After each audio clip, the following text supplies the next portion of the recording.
सर्दी के मौसम में ताजे मटर के करारे पराठे टमाटर की मीठी चटनी के साथ मिल जाए तो उसके क्या कहने। बिल्कुल कम मसाले और बहुत ही आसान तरीके से मैं बनाऊंगी मटर के स्वादिष्ट पराठे, इतना स्वादिष्ट कि आप उसके दीवाने हो जाएंगे। हेलो दोस्तों, मैं सुजाता सुजाता किचन के नए ब्लॉग में आप सबों का हार्दिक स्वागत है। आज मैं ताजे हरे मटर के पराठे की रेसिपी लेकर आप लोगों के सामने आई हूँ। देखते हैं हमें पराठे बनाने में किन किन सामग्रियों की आवश्यकता होगी।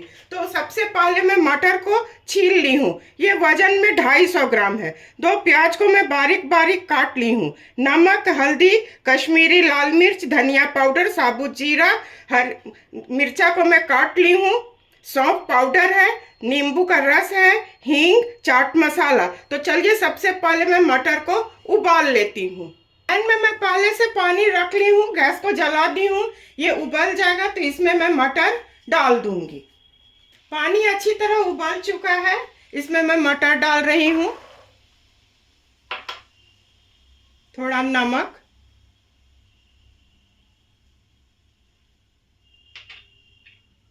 चुटकी भर चीनी।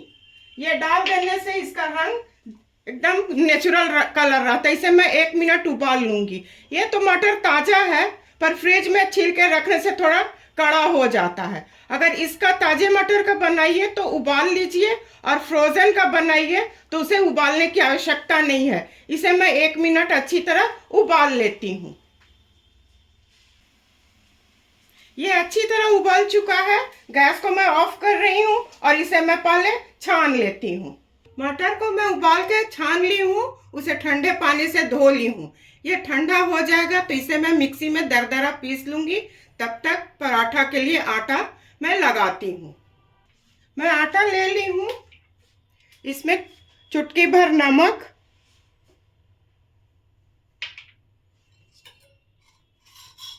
और 2 चम्मच तेल डाल रही हूँ। इसे मैं अच्छी तरह पहले मिला लेती हूँ, तब इसका मैं आटा लगाऊंगी। ऐसे चारों तरफ मिला लेना है। आटा लगाना तो सबों को आता है। इसका आटा थोड़ा भरावन का, जिसमें भरावन भर रहता है उसका आटा थोड़ा सॉफ्ट लगता है। कड़ा लगने से भरावन फटने लगता है। तो इसे पहले मैं गूंथ लेती हूँ। इस तरह थोड़ा थोड़ा पानी दे के मुझे गूंथ लेती हूँ। आटा को मैं अच्छी तरह गूंथ ली हूँ। इस तरह का सॉफ्ट होना चाहिए। इसमें थोड़ा रिफाइंड लगा देती हूँ। इसे 10 से 15 मिनट के लिए रेस्ट पर छोड़ दूंगी। तब तक वो मटर है उसको मैं मिक्सी में दरदरा पीस लेती हूँ। मटर को मैं दरदरा पीस ली हूँ। चलिए चूल्हे की तरफ पराठा की तैयारी मैं करती हूँ। मटर भूनने के लिए मैं पैन पहले से चढ़ा दी हूँ। गैस जला रही हूँ। गैस को मैं मीडियम फ्लेम पर अभी रखूंगी। इसमें मैं 2 चम्मच सरसों का तेल डाल रही हूँ। सरसों के तेल में अच्छा बनता है, पर कोई जरूरी नहीं है। आप लोग जो खाने वाला तेल इस्तेमाल करते हैं उसमें ही बनाइए। गैस को मैं हाई फ्लेम पर कर दी हूँ और इसे तेल को मैं चारों तरफ ऐसे फैला देती हूँ। हम लोग बिहारी हैं, बिहार में तो सरसों का तेल ही चलता है। ऐसे चारों तरफ फैला दी हूँ। ये गर्म हो जाएगा तो इसमें मैं सूखे मसाले डालूंगी। तेल अच्छी तरह गर्म हो चुका है। गैस को मैं मीडियम फ्लेम पर कर रही हूँ। हींग,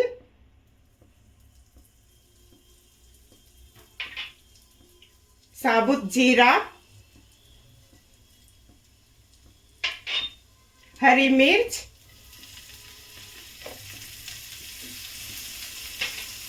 इसे मैं चारों तरफ पहले फैला देती हूँ। ये हो जाएगा, उसके बाद मैं प्याज डालूंगी। ये अच्छी तरह भून चुका है। इसमें मैं प्याज डाल रही हूँ। प्याज को मैं चारों तरफ फैला दी हूँ। इसे भी मैं 2 से 3 मिनट अच्छी तरह भून लेती हूँ। ऐसे चारों तरफ।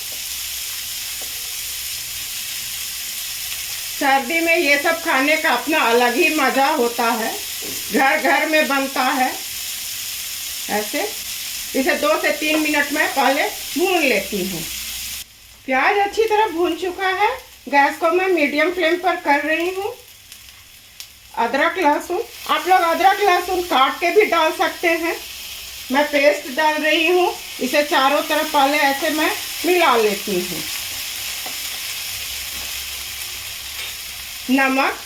नमक आप लोग अपने स्वाद के हिसाब से डालिएगा। हल्दी मैं थोड़ा कम ही डाल रही हूँ, उससे मटर का रंग बना रहेगा। धनिया पाउडर, सौंफ का पाउडर दीजिएगा तो बहुत अच्छा स्वाद आता है। मटर के पूड़ी में, कचौड़ी में सौंफ रहता है तो बहुत अच्छा स्वाद आता है। इसे पहले मैं मिला लेती हूँ। गैस को मैं थोड़ा स्लो कर रही हूँ। कश्मीरी लाल मिर्च,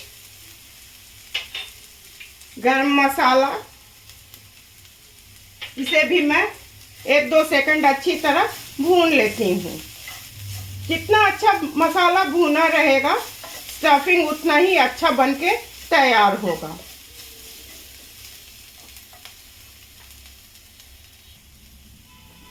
मसाला अच्छी तरह भून चुका है।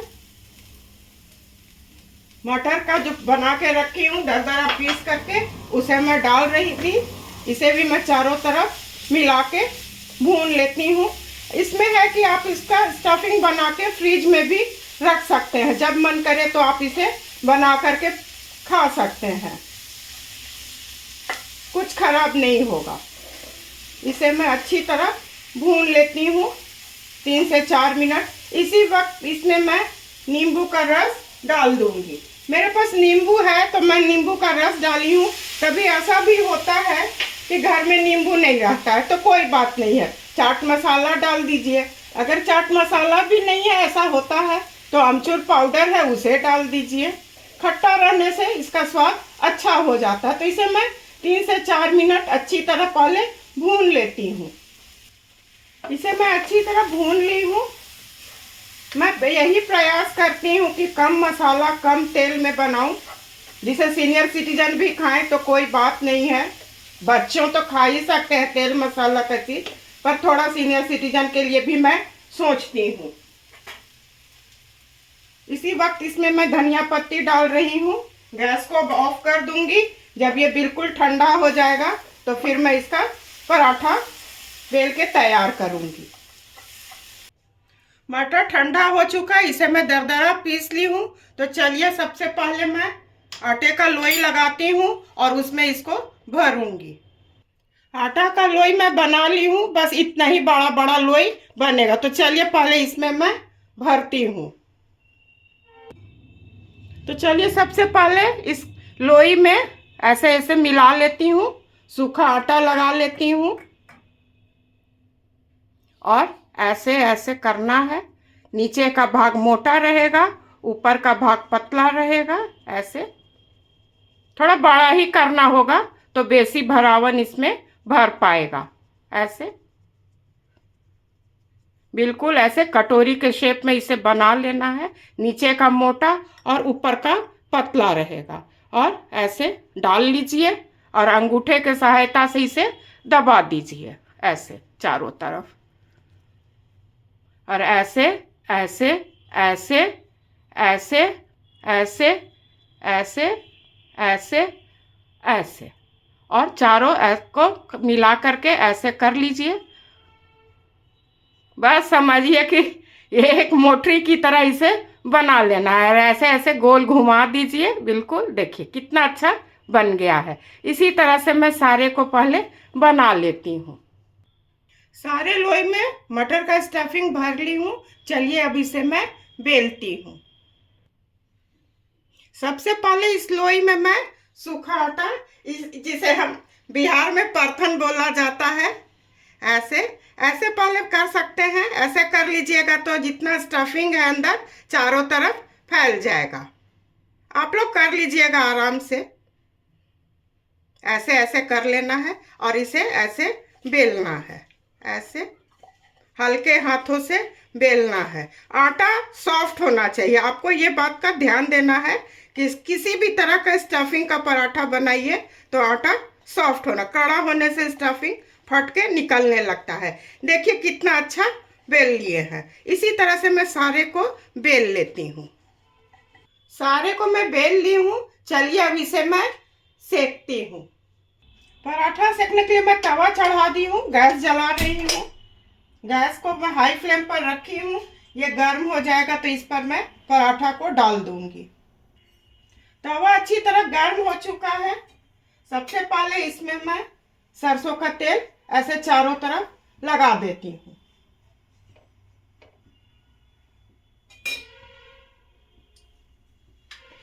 इसके बाद मैं इस पराठे को डाल देती हूँ। गैस को मैं मीडियम फ्लेम पर कर दी हूँ। मैं बिल्कुल कम तेल लगा के ही बनाऊंगी। जब ये हो जाएगा तो इसे मैं पलट दूंगी। ये एक तरफ से हो चुका है, इसे मैं पलट रही हूँ। अब इधर मैं सरसों का तेल लगाऊंगी। इसे आप किसी भी तेल में बना सकते हैं।